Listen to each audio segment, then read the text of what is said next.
Imaginemos por un momento intentar construir una inmensa catedral de cristal.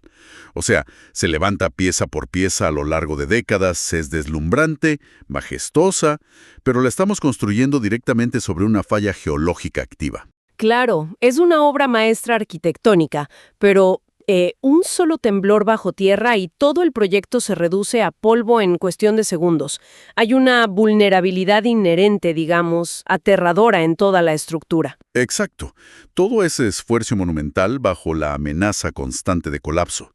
Y bueno, soy tu anfitrión y me acompaña nuestra experta de siempre, y cuando analizamos textos de la antigüedad, especialmente los relatos del Génesis, que literalmente forman los cimientos de la civilización occidental, a menudo los vemos así, como si fueran catedrales inmovibles de piedra maciza. Totalmente.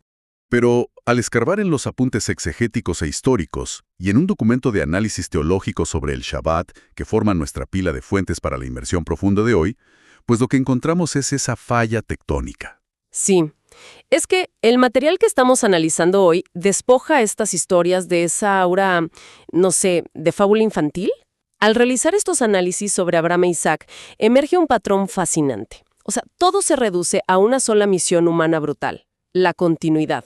La continuidad, ajá. Vemos el esfuerzo crudo por asegurar una continuidad física mediante la sangre, luego una continuidad territorial y finalmente una continuidad temporal. Y vamos a desempacar esto porque los apuntes revelan detalles arqueológicos y humanos que transforman por completo lo que uno cree saber.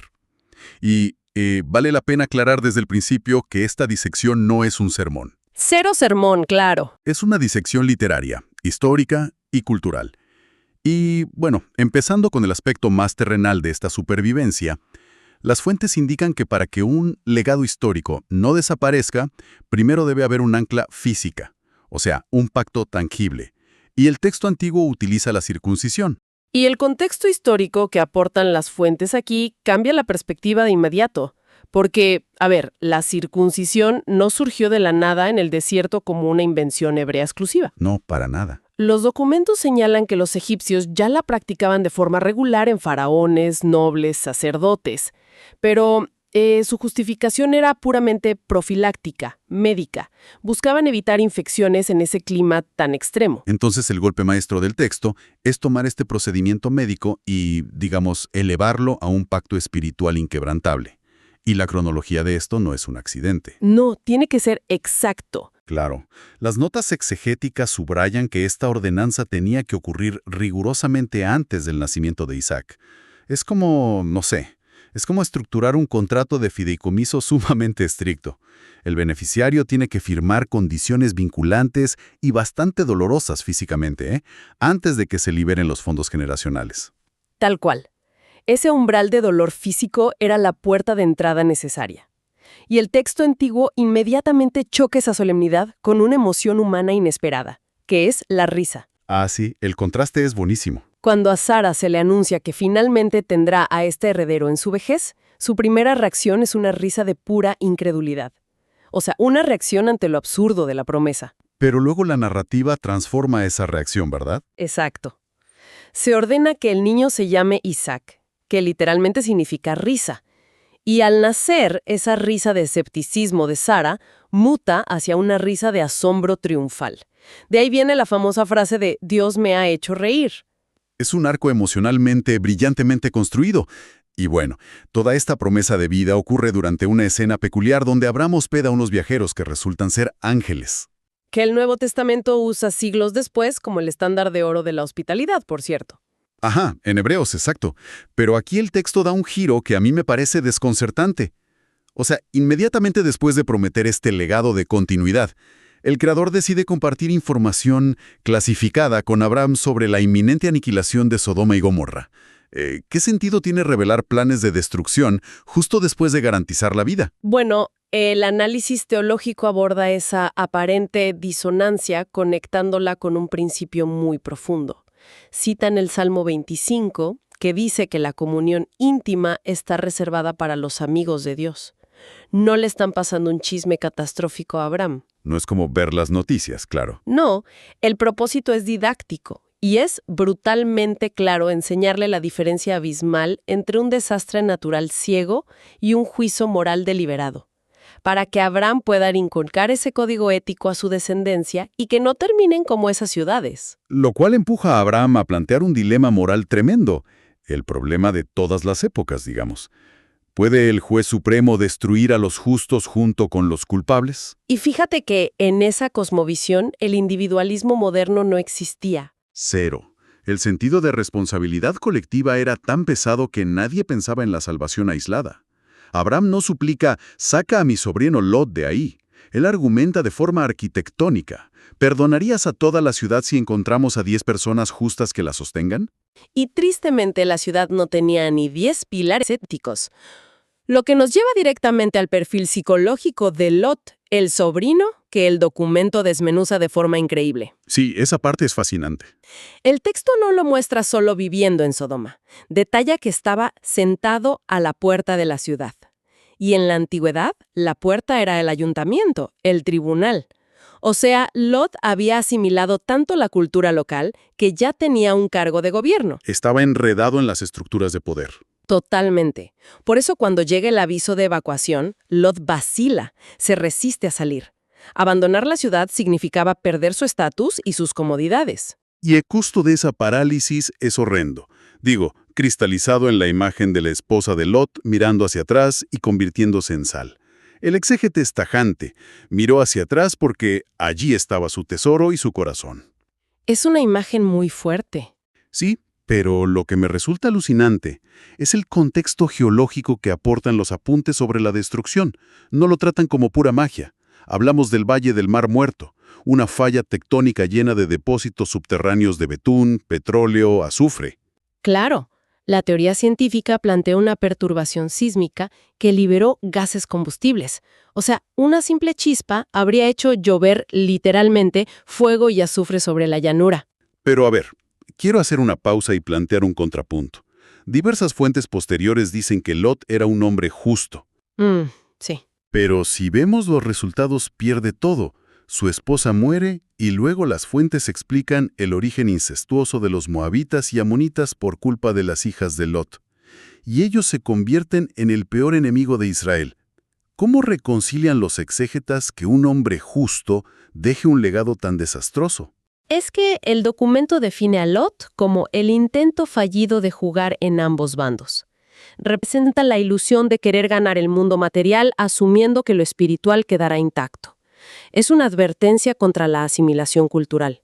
A diferencia de Abraham, Lot intentó fusionarse con el entorno, y el legado colapsa desde adentro. El contraste es escalofriante. Y bueno, Lot acaba de perder a sus hijos por asimilación.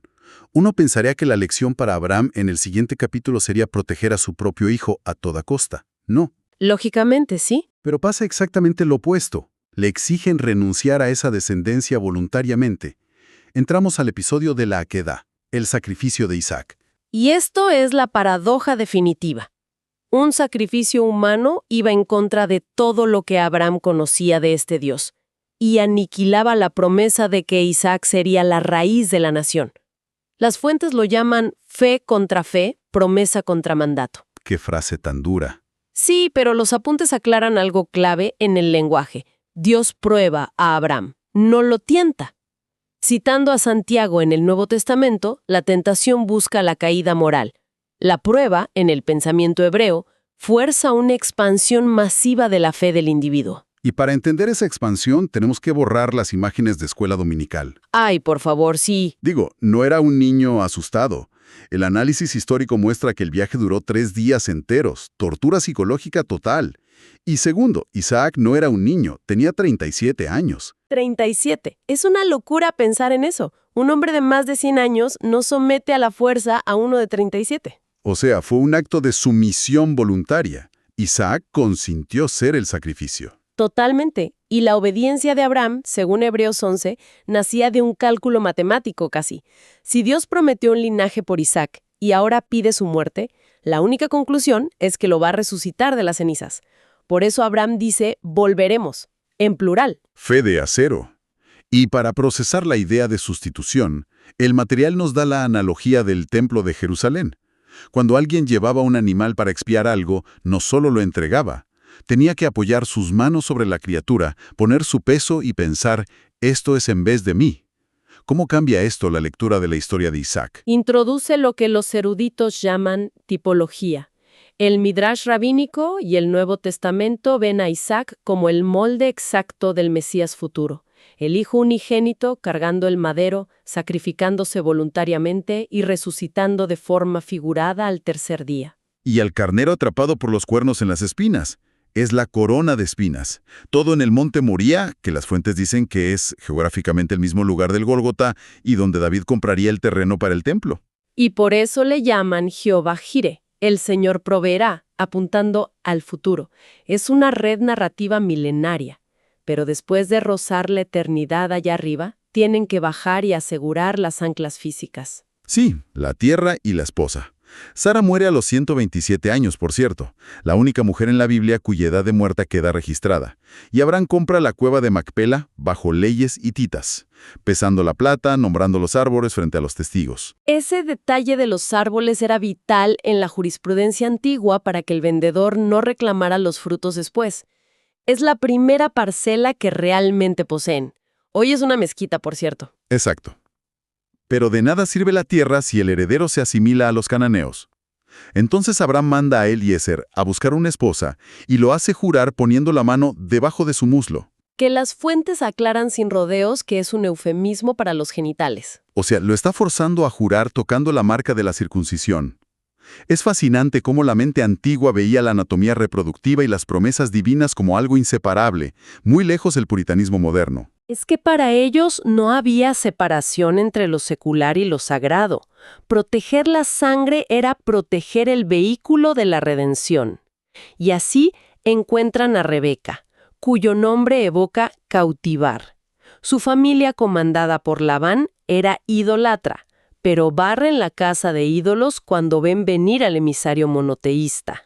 Y Rebeca decide irse con un hombre que no ha visto. Los apuntes trazan un paralelo hermoso con Primera de Pedro, comparándolo con la fe del creyente moderno que confía sin haber visto físicamente. Y llegan y encuentran a Isaac meditando en el campo a sus 40 años. Isaac carece de un arco narrativo explosivo como su padre, pero su grandeza, según el análisis, es la constancia. Fue estrictamente monógamo y nunca salió de la tierra de Israel. Fue el puente necesario. Y bueno, ya vimos cómo aseguraran el cuerpo y la tierra. Pero la última fuente se adentra en cómo se intentó asegurar la continuidad del tiempo. Y aquí entramos en fricción teológica con Esaú y Jacob, los mellizos. Claro, Esaú regresa hambriento y vende su primogenitura, su lugar en el pacto milenario, por un simple plato de guiso rojo, Edom. Desprecia lo eterno por un alivio digestivo inmediato. Y esa miopía existencial es el puente perfecto para hablar del documento sobre el Shabbat, el día de reposo. El material enumera mitos modernos, como que el sábado es solo para los judíos, o que ahora todo se resume en un reposo puramente espiritual. Y aquí creo que es vital hacer una pausa y aclarar algo a quien nos escucha. Sí, adelante. Este documento argumenta que el cambio histórico del sábado al domingo fue motivado por un antisemitismo arraigado y una teología de reemplazo. Nuestra misión hoy no es validar ni tomar partido político o religioso por estas afirmaciones. Exacto. Solo estamos desglosando objetivamente lo que plantean las fuentes. Exactamente. Entonces, ¿cómo explica el texto que el día específico es tan vital? Bueno, el documento ancla el Shabbat en la creación, en Génesis 2. Adán no era judío, era representante de la humanidad. Y el 7, en hebreo, denota plenitud. Y define santificar como apartar un espacio de tiempo para uso del Creador. Cambiar eso fue, según el texto, un esfuerzo por borrar las raíces hebreas y arrancar al humano de sus ritmos originales. Es como alterar el nombre del beneficiario en el contrato de fideicomiso que decíamos antes. No es solo decidir descansar el martes. Las fuentes notan que el nombre Noé, o Noaj, significa literalmente reposo. Sí, la idea es detener la maquinaria de la ansiedad humana para contemplar el diseño de la realidad. Es que, si damos un paso atrás, la escala de esta inmersión es asombrosa. Empezamos con faraones usando navajas y vimos a Abraham volverlo un pacto en el cuerpo. Vimos la geología explosiva sobre Lot y demolimos la imagen infantil de Isaac para ver a un hombre de 37 años subiendo al altar. Navegamos leyes hititas, juramentos sagrados y polémicos debates teológicos sobre el tiempo. Y todo subraya que preservar la continuidad exige sacrificios inmensos. Es una red literaria que desafía cualquier lectura superficial. Y para cerrar, quiero dejarles un último detalle críptico que los rabinos subrayan sobre Isaac. Pongan atención a esto. Después de ser ofrecido en sacrificio en el monte Moriah, Isaac desaparece completamente del relato bíblico. O sea, un silencio total. No se vuelve a mencionar una palabra sobre él durante capítulos enteros. Permanece invisible hasta el instante preciso en que se encuentra por primera vez con Rebeca, su novia, junto al pozo. Es magistral. Quienes estudian esto no lo ven como un error de edición, sino como un retrato poético del Mesías. O sea, el hijo que tras ser sacrificado es escondido del mundo y solo reaparece para unirse a la novia preparada. Un enigma poético incrustado en el pergamino, latente por miles de años. Nos obliga a mirar estos textos no como cuentos muertos, sino como planos hipercomplejos del alma humana, diseñados para resistir cualquier temblor en la línea del tiempo. Definitivamente, hay muchísimo más por desempacar.